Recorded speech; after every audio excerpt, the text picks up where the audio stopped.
Jacob was the father of Joseph, the husband of Mary. Of her was born Jesus, who is called the Christ. Now this is how the birth of Jesus came about. When his mother Mary was betrothed to Joseph, but before they lived together, she was found with child through the Holy Spirit.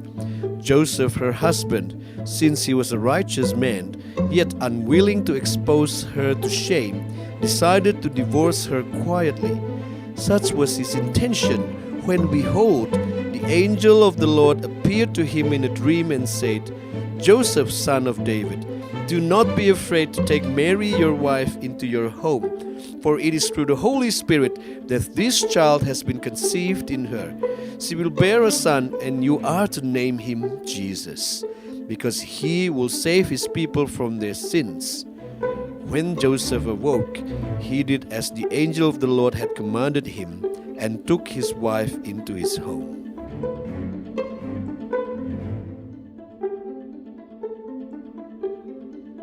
Greetings of joy on the feast of Saint Joseph. Dear brothers and sisters, in his apostolic letter, Patris Corde, which means with the heart of the Father, Pope Francis commemorates the 150th anniversary of the declaration of Saint Joseph as protector of the universal church. That is why the Holy Father dedicated the year 2021 as the year of Saint Joseph. COVID-19 pandemic, according to the Pope, helps us to see the importance of Saint Joseph's role as an ordinary man. Although Saint Joseph is not the center of attention, but he remains patient and firmly hopeful every day. His presence, though hidden, is accompanied by wisdom that makes his role unparalleled in the history of salvation. Saint Joseph was a gentle father and obedient to the will of the Father.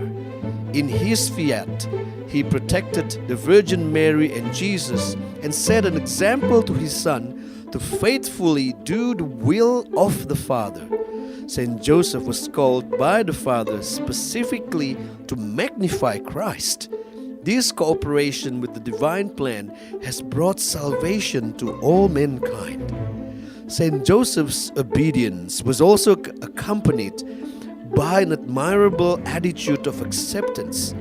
He accepted Our Lady unconditionally, a much needed and true masculine sign in our world where there is a lot of violence against women, both psychologically, verbally, and physically. The bride of Our Lady is also a person of total surrender to God. Though in many events he did not understand, he was able to put aside his own ideas and all his ambitions in his youth. He was a man who was able to make peace with himself and saw that God's plan was much more beautiful for him. Saint Joseph's spiritual journey is not that which explains, but that which receives. This does not mean that he is one who withdrew or someone who easily gave up. On the contrary, he was a father who boldly and decisively acted proactively. For with the gift of the Holy Spirit, he was able to accept life as it is, with all its contradictions, frustrations, and disappointments. He does not look for shortcuts, but faces reality with open eyes and accepts his personal responsibility for it. Because of that, he encourages us to accept without exceptions and to welcome others as they are and to show special consideration to the weak. Patris Corde highlighted the creative courage of Saint Joseph in facing concrete difficulties in life, especially as the head of a migrant family. The carpenter from Nazareth was able to turn problems into opportunities by trusting in divine providence. His creativity is also poured out in his hard work as a carpenter. He educates and gives an example to Christ and all of us the importance of the value of hard work.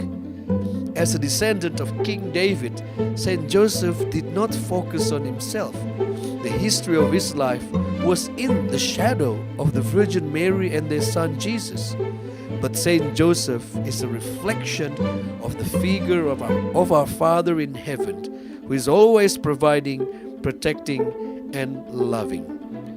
Fathers are not born, but made, said Pope Francis. A man who does not become a father by simply bringing a child into the world, but by being responsible and caring for that child.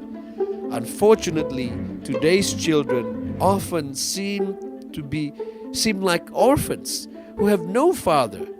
Saint Joseph is able to set example in dealing with the realities of life. Children, the Pope said, need fathers who are not violent and domineering, but those who are able to guide them to be able to make their own decisions, enjoy freedom, and have the courage to explore.